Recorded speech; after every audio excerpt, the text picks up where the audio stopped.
हो गया है? क्या हो गया है? क्या हो गया है बताएं मुझे। कितने साल का है? कितना बड़ा था एक लड़का आया बैठ के मोबाइल चलाने लगा पकड़ के ले गया बच्चे को। बच्चा कितने साल का है? 10 साल का बच्चा है। उत्तर प्रदेश के प्रयागराज स्थित महाकुंभ मेले में एक 32 वर्षीय महिला अपने 10 वर्षीय बेटे के साथ कुंभ नहाने गई थी। कुंभ नहा के जब वो लौटी, वो मेला में घूमने लगी और मेला में घूमते रहने के दौरान ही उस महिला के साथ इतना बड़ा हादसा उस मेले में हो जाता है। इस हादसे की परिकल्पना कभी उस महिला ने सपने में भी नहीं की होगी। वो मंजर ही इतना बड़ा खौफनाक मंजर था। वो पूरी तरीके से भयभीत हो गई, पूरी तरीके से डर गई। उस हादसे ने कैसे उसके जीवन को बदल के रख दिया था, उसके जीवन को एक तरह से यूं कहें कि तहस नहस कर दिया था, क्योंकि वो हादसा ही उस महिला के लाइफ में एक खौफनाक मंजर बन के आया था। सोशल मीडिया के माध्यम से जैसे इस खबर की पुष्टि होती है, प्रयागराज की जो पुलिस थी पूरी तरीके से अलर्ट मूड में आ गई, भागम भाग करने लगी, क्योंकि उस महिला के साथ उस मेले में इतना बड़ा हादसा ही हो गया था। दोस्तों 32 वर्षीय उस महिला का नाम शालिनी देवी था और वो बिहार के सासाराम से अपने 10 वर्षीय बेटे के साथ इलाहाबाद के प्रयागराज स्थित महाकुंभ गई थी। और कोई भी जब जाता है तो तमाम तरह के ख्वाब लेके जाता है और उसके मन में यह इच्छा होती है कि जब हम यहाँ पे नहाने आए हैं तो सफलतापूर्वक त्रिवेणी के संगम पे स्नान करें और स्नान करने के बाद, नहाने के बाद हम अपने घर सकुशल चल जाए। यही भावना हर लोगों की होती है और इसी भावना को लेके वो शालिनी देवी अपने 10 वर्षीय बेटे के साथ प्रयागराज स्थित कुंभ मेले में नहाने गई थी, कुंभ मेले में स्नान करने गई थी। लेकिन होने को कुछ और ही मंजूर था। जैसे ही वो वहां से स्नान करने के बाद जैसे ही वो बाहर निकली, वो कुंभ का जो मेला था, जो मेला लगा हुआ था, उस मेले में वो घूमने लगी। घूमने के दौरान ही वो एक कॉस्मेटिक के शॉप पे गई, कॉस्मेटिक के दुकान पे गई, जहां पे की महिलाएं चूड़ी वगैरह आमतौर पे खरीदा करती है। वो वहां पे जाके चूड़ी वूड़ी खरीदने लगी और चूड़ी जब वो खरीद रही थी, जब वो शॉपिंग कर रही थी उस दुकान में, इसी बीच उसका जो बेटा था 10 साल का, वो अपने मम्मी का मोबाइल देख रहा था, अपने मम्मी के मोबाइल में वीडियो देख रहा था। और इधर जो उसकी मां थी शालिनी देवी, वो अपने शॉपिंग करने में व्यस्त थी। जो उसका बच्चा था, जो उसका बेटा था, वो मोबाइल देखने में पूरी तरीके से व्यस्त था। इसी बीच एक 32 साल का शख्स वहां पे पहुंचता है, जिसकी दाढ़ी बढ़ी हुई थी और वो एक ब्लैक कलर का शॉल लपेटे हुए था। वो वहां पे जाता है और काफी देर से उस बच्चे की ओर देखता है। बच्चा अपने मम्मी के मोबाइल में वीडियो देख रहा था या फिर यूं कहें कि कुछ कर रहा था। काफी देर से उस शख्स की नजर उस बच्चे पे होती है। थोड़ी देर एक तक उस बच्चे को वो शख्स देखता है। पलक झपकते ही उस बच्चे को अपने गोद में उठाता है और उसका मुंह अपने हाथ से, अपने हथेली से दबाता है और दबाने के बाद शॉल ओढ़ लेता है, शॉल से उस बच्चे को कवर करता है और इसके बाद उस बच्चे को लेके वहां से रफू चक्कर हो जाता है। इस बीच जो उसकी मां शालिनी थी, उनका भी नजर उस बच्चे पे अभी तक नहीं पड़ा था। वो अपने शॉपिंग करने में मगन थी, वो उस सामान को खरीदने में मगन थी, व्यस्त थी। और इधर उस बच्चे को लेके गए हुए लगभग 2 से 3 मिनट हो चुके थे। अब तक भी उसकी मां को इस बात का एहसास नहीं था। अब तक भी उसके मां को यही लग रहा था कि हमारा बेटा मोबाइल ही देख रहा है। जब वो शॉपिंग कंप्लीट कर लेती है, जो उसकी जरूरत का सामान था वो सामान अब जब ले लेती है, उधर देखती है, वो सोचती है कि बेटे के हाथ में जो मोबाइल है, उस मोबाइल को लेके मैं ऑनलाइन पेमेंट कर दूं दुकानदार को जो भी मैंने सामान लिया है। तो वो देखती है कि मेरा बेटा है ही नहीं। वो इधर उधर देखती है और देखने के दौरान में जब उसका बेटा वहां पे नहीं दिखता है, तब उस सामान को वहीं पे छोड़ देती है और छोड़ने के बाद वहां से निकलती है और इधर उधर भागदौड़ करने लगती है, खोजने लगती है। लेकिन उसके बाद भी उनका बेटा वहां पे जो अखिल था वो नहीं मिलता है। पूरी तरीके से उसकी मां डिस्टर्ब हो जाती है, एक तरह से यूं कहें, और ये सोचने लगती है कि आखिर जो बेटा अभी से कुछ देर पहले यहीं पे गेम खेल रहा था और पलक झपकते ही वो गायब हो गया, आखिर गया तो गया कहां। वो पूरी तरीके से टेंशन में आ चुकी थी, उसको समझ में नहीं आ रहा था कि वो क्या करे। वो रोने लगती है। जो शालिनी के साथ और सारी महिलाएं उसके गांव की गई हुई थी, वो भी काफी टेंशन में आ जाती है और सारी महिलाओं के साथ वो शालिनी देवी खुद भी उस बच्चे को खोजने की भरपूर कोशिश करती है, पूरी तरीके से खोजने की कोशिश करती है। हाथ पांव जितना हो सकता है इधर उधर, मतलब 5 से 10 किलोमीटर में पूरी तरीके से खोजती है। खोजने के बाद भी उस बच्चे का कोई अता पता नहीं चलता है। सब लोग उस बच्चे को खोज रहे थे। इसी बीच उसकी मां शालिनी समझदारी से काम लेती है और वो वहां पहुंच जाती है जहां पे कि पुलिस का हेल्प डेस्क बना हुआ था। वहां पे जाके इस बात की सूचना देती है कि मेरा एक 10 साल का बेटा था और वो अचानक ही मेरे आंख से ओझल हो गया और जब हम खोजने लगे तो मुझे अभी तक पता नहीं चल पाया कि वो कहां गया। इसी बीच पुलिस उस महिला को लेके वहां पहुंचती है जहां से कि अनाउंसमेंट हो रहा था। कोई भी खोया पाया विभाग होता है किसी भी मेले में, उसी तरह लगभग 10 से 12 काउंटर बनाया गया है प्रयागराज पुलिस के द्वारा। वहां अगर आपके कहीं परिजन खो गए या फिर कोई परिजन खो के वहां पे पहुंचता है तो पुलिस उसकी तत्काल वहां पे मदद करती है और इसी मदद के उद्देश्य से वो शालिनी भी उस काउंटर पे गई थी। इसके बाद लगातार उसके बच्चे का नाम अनाउंसमेंट करवाया जाता है। अनाउंसमेंट करवाने के बाद भी उस बच्चे का कोई अता पता नहीं चलता है। पूरी तरीके से वो महिला रोने लगती है, वो वहां पे चीखने लगती है, बार बार जोर जोर से रो रही थी और बार बार अपने बेटे अखिल का नाम ले रही थी। वो महिला अपने घर से आने से पहले इस बात को सोची भी नहीं होगी कि जो बेटा उसके आंख के सामने ही मोबाइल में गेम खेल रहा था या फिर मोबाइल में वीडियो देख रहा था, वो पलक झपकते ही वहां से गायब हो जाएगा। वो इस बात की परिकल्पना सपने में भी नहीं की होगी और वो इधर उधर खोजने की भरपूर कोशिश करती है। पुलिस वाले उसके इस बात को समझ गए थे, क्योंकि वहां पे लाखों और हजारों में लोग नहीं बल्कि कई करोड़ वहां पे पहुंचे हुए हैं और वैसे जगह पे बहुत सारे कई हजार वहां पे बच्चे भी हैं और सभी बच्चे इधर उधर घूमते फिरते हैं। तो उन बच्चों में वो 10 वर्षीय अखिल को खोज निकालना मुश्किल ही नहीं बल्कि नामुमकिन था। पुलिस भी इस बात को समझ रही थी लेकिन जो उसकी मां थी वो पूरी तरीके से व्याकुल हो उठी, रोने लगती है, बार बार अपने बेटे का नाम लेती है। जितना उससे बन पाया उस बेचारी ने वहां पे खोजने की कोशिश की, लेकिन उसका बेटा 10 वर्षीय अखिल नहीं मिला। इस बीच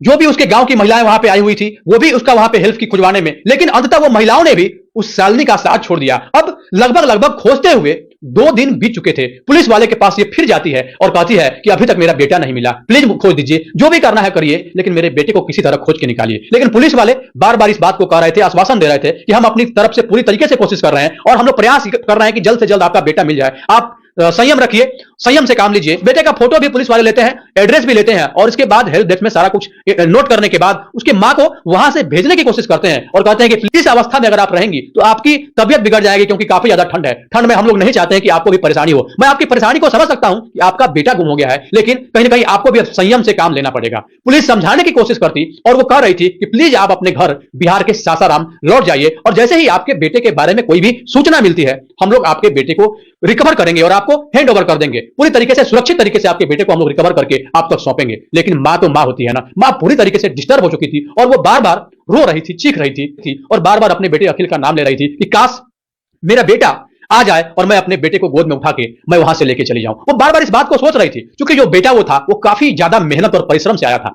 काफी प्रयास करने के बाद, काफी बड़े बड़े डॉक्टरों को दिखाने के बाद, काफी साधु संतों से मिलने जुलने के बाद उस बच्चे का जन्म हुआ था और यही कारण था कि उस बच्चे से उसके घर वाले, इवन उसकी मां बहुत ज्यादा प्यार करती थी। और जब वो बच्चा उसके आंख से ओझल हो गया, जब ये लगने लगा 2 दिन बीत चुके अभी भी मेरा बेटा नहीं आया, तब वो काफी ज्यादा टेंशन में आई। पुलिस ये समझाने की कोशिश करती है, लेकिन वो मां एक ही बात कह रही थी, वो शालिनी एक ही बात कह रही थी कि चाहे कुछ भी हो जाए, दिन मेला चलेगा उतना दिन मैं यहां पे रहूंगी, लेकिन मैं अपने बेटे को लिए बगैर यहां से नहीं जाऊंगी। वो जिद पे अड़ जाती है। पुलिस वाले उसको समझाने बुझाने की तमाम कोशिश करते हैं, लेकिन पुलिस वाले भी उसको समझा बुझा पाने में असमर्थ हो जाते हैं। जब वो 3 दिन तक उसी तरह भूखी प्यासी रहकर अपने बच्चे को खोजते रही तो वो भी अंततः अब हिम्मत हार चुकी थी और वो भी जाकर एक जगह बैठ जाती है। और जब बैठती है तो पुलिस वाले फिर उसके पास पहुंचते हैं और फिर उससे यही बात पूछते हैं और यही बात कहते हैं कि एक काम करिए, आप चले जाइए यहां से, क्योंकि ऐसे परिस्थिति में आपकी तबीयत खराब हो जाएगी, काफी ज्यादा ठंड है।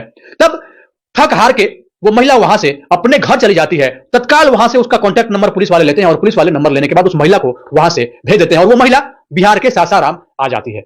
खबर मिलने तक अभी भी उस बच्चे की रिकवरी नहीं हुई थी, वो बच्चा अभी भी लापता ही था। इधर उसकी मां और उसके घर वाले काफी ज्यादा परेशान हो गए थे। उसकी मां जब अपने गांव जाती है, अपने घर जाती है, उसके बाद वहां से उसके परिजन आते हैं और वो भी यहाँ पे हाथ पांव मारते हैं, खोजने की कोशिश करते हैं। ये वीडियो मुझे बनाना इसलिए पड़ रहा है, बच्चे गुम भी होते हैं, बच्चे वहां पे मिलते भी हैं, बुजुर्ग गुम भी होते हैं, बुजुर्ग आते भी हैं, कई सारे लोग वहां पे रोज गुम होते हैं और रोज मिलते हैं। लेकिन इस वीडियो को बनाने का उद्देश्य सिर्फ इतना है कि वो बच्चा गुम नहीं हुआ था, उस बच्चे का किडनैपिंग हुआ था, उस बच्चे को एक तरह से यूं कहें कि अपहरण किया गया था। अब अपहरण करने की मंशा क्या है, आखिर किस मंशे से वहां पे कौन घूम रहा है और उस बच्चे को उठाने की मुख्य मंशा उसकी क्या रही होगी, ये तो मुझे भी नहीं पता। लेकिन अभी तक उस बच्चे की वापसी नहीं हुई है और घर वाले का, इवन उसकी मां का तो रो रो के बुरा हाल है। एक इंपॉर्टेंट बात आप लोगों को यह बतानी थी कि मैंने पीछे एक वीडियो बनाया था, जिस वीडियो में एक घटना का मैं जिक्र किया था, उस वीडियो को आप लोग देखे ही होंगे। उस वीडियो में बहुत सारे लोग मुझे कमेंट ये कर रहे हैं कि मैं गलत न्यूज बनाता हूं, प्रयागराज की घटना को मैं गलत तरीके से दिखाता हूं। ऐसा वहां पे कुछ भी नहीं हो रहा है, कोई भी वैसा अनहोनी नहीं हो रहा है, कोई भी वैसा कृत्य नहीं हो रहा है जिस कृत्य के बारे में मैंने अपने पिछले वीडियो में बताने की कोशिश की थी। तो मैं आपको बता दूं कि कई सारे वीडियो का फुटेज मेरे पास है, वो फुटेज मैं बारी बारी से आपके पास लगाता हूं और आप लोग उस फुटेज को देखिए। इसके बाद उस फुटेज के बारे में मैं कुछ नहीं बोलूंगा, मैं चाहता हूं कि उस फुटेज के बारे में आप लोग ही कमेंट करिए। महाराज जी ने ले लिया रिमांड पे, आज पकड़ लिया। ये देखिए बहुत ही सुंदर महाराज जी, महाराज जी बहुत सुंदर महाराज जी ने, ये होना चाहिए, ये होना चाहिए सनातन धर्म। इधर देखिए, भगिए मत, भगिए मत, इधर देखिए, इधर तो देखिए कितने दिन होगा आपके बेस में। ये हम लोग जोगीनाथ, हम लोग बाल ब्रह्मचारी बचपन से। बाल ब्रह्मचारी तुम? हाँ, परिवार से हम लोग जुड़े हुए हैं, परिवार से जुड़े हुए हैं। बाल ब्रह्मचारी बता रहा भैया, और देखो परिवार से जुड़े हुए हैं दोनों। नाथ आप ये देखो, आगे आगे, ये आगे महाराज जी देखो, ये देखो बैठा है इनको। लो महाराज जी ने ले लिया रिमांड पे, आज पकड़ लिया। ये देखिए, ये असली संतों, ये देखिए महाराज जी, पूछिए इनसे।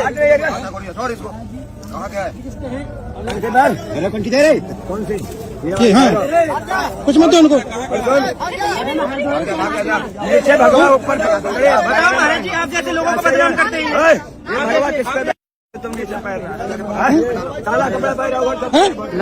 अगर ये दिख जाए, माफी मांग संत भगवान से। कौन बताते? कौन सा महाराज? ये भगवा पहन के ना मिले माता क्या नाम है? हमें नहीं पता सुल्तान जी की माता का क्या नाम है? उतारो ये देखिए उसको भी हटाओ। ये है कौन? आधार कार्ड चेक करो इसका। आधार कार्ड दिखाओ। आधार कार्ड चेक करो। शरीर रघुवीर जो भी पकड़ो बोल दो कि अब आइंदा से नहीं करूँगा बोल दो। आधार कार्ड कहाँ है? आधार कार्ड ये ना ये संत नहीं है, असली संत नहीं है। संत छोड़ के कुछ नहीं है। गृहस्थी वाले हाँ गृहस्थी वाले लोग। क्या नाम है आपका? हमारा घर का नाम कल्लू बोलते हैं। पूरा नाम बताओ। कल्लू भाट सही है। बना लिया असली संतों का हक रहे लोग। अभी तो बाल भी नकली निकलेंगे कुछ नहीं आ रहा ये देखो बाल नकली। अरे लोग बहुत दारू सफेद गांजा अफीम सब खा के घूम रहा है। इसका टेस्ट करा लो, पूरे नशा में मिलेगा अभी आप। हनुमान चालीसा का पहले क्या बोला जाता है? जय हनुमान ज्ञान गुण। पहले क्या बोला जाता है? पहले क्या बोला जाता है? कौन सा दुआ पढ़ा जाता है हनुमान चालीसा का पहले?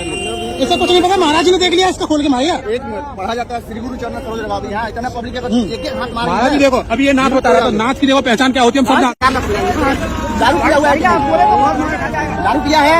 सही बात है। बोला शराब पिया ना, फिर किस बात का बाबा? शर्म नहीं आती तुम लोगों को? नहीं आएगा दोस्तों। ऐसे लोगों को वायरल करो ताकि सत्य सनातन धर्म का प्रचार प्रसार हो। ऐसे लोग हमारे संतों को बदनाम कर रहे हैं। भैया लोग हमारे काम किया बदनाम कर रहे हैं। बिल्कुल कर रहे हैं। हमारे बिल्कुल। सनातन धर्म को बिल्कुल नुकसान क्षति पहुंचा रहे हैं लोग। तो देखा आपने क्या हो रहा है प्रयागराज में। अब इस फुटेज को देखिए। इस फुटेज में एक जो शख्स दिख रहा है उसका नाम रमेश पांडे है। रमेश पांडे कुंभ में ठहरने के लिए लोगों का इंतजाम किए थे पूरी तरीके से। रमेश पांडे का उद्देश्य था कि कुछ पैसे, नॉमिनल पैसे लिए जाए किसी भी अतिथि से, किसी भी श्रद्धालु से, और इसके बदले में उसको सुविधा मुहैया कराई जाए। उसको बेड दिया जाए, बिस्तर दिया जाए, कंबल दिया जाए ओढ़ने के लिए, और साथ ही रात्रि विश्राम करने के लिए वहां पे वो व्यवस्था किए थे। लगभग 4500 लोगों के रहने का वो रमेश पांडे जी वहां पे इंतजाम किए थे। इसी बीच उस वीडियो में आप देख सकते हैं कि एक साधु उनके पास पहुंचता है और वहीं पे आके बैठता है, क्योंकि कुर्सी पे रमेश पांडे बैठे हुए थे और बगल में वो साधु बैठा हुआ है। आप साफ साफ देख सकते हैं। और वो साधु कुछ मंत्र उस रमेश पांडे को कुछ मंत्र बोलता है, कुछ मंत्र जाप करके उस रमेश पांडे की ओर फेंकता है। और जैसे ही वो मंत्र रमेश पांडे की ओर फेंकता है, रमेश पांडे पूरी तरीके से उसके मंत्र से भ्रमित हो जाते हैं। और अब देखिए वो साधु जो जो कह रहा है रमेश पांडे अब उसके मंत्र से वो करने लग जाते हैं। देखिए किस तरीके से साधु उसको यह बोलता है कि तुम्हारे गले का जो चैन है वो चैन मुझे दे दो। लगभग 1.5 लाख की कीमत की वो चैन थी। वो चैन भी रमेश पांडे उतार के उस साधु को सहर्ष वहां पे दे देता है। और इसके बाद पूरी तरीके से रमेश पांडे को इस बात का ध्यान ही नहीं है कि वो कर क्या रहा है। आप देख सकते हैं वीडियो में साफ साफ दिख रहा है। अब चैन देने के बाद देखिए किस तरीके से वो भ्रमित होकर क्या क्या काम कर रहे हैं रमेश पांडे। अब चैन देने के बाद वो साधु फिर से बोलता है कि एक काम कीजिए, आप मुझे कुछ पैसे दे दीजिए। जैसे ही पैसे की बात करता है रमेश पांडे अपने पैसे वाले काउंटर को खोलते हैं, लेकिन काउंटर में पैसा नहीं था।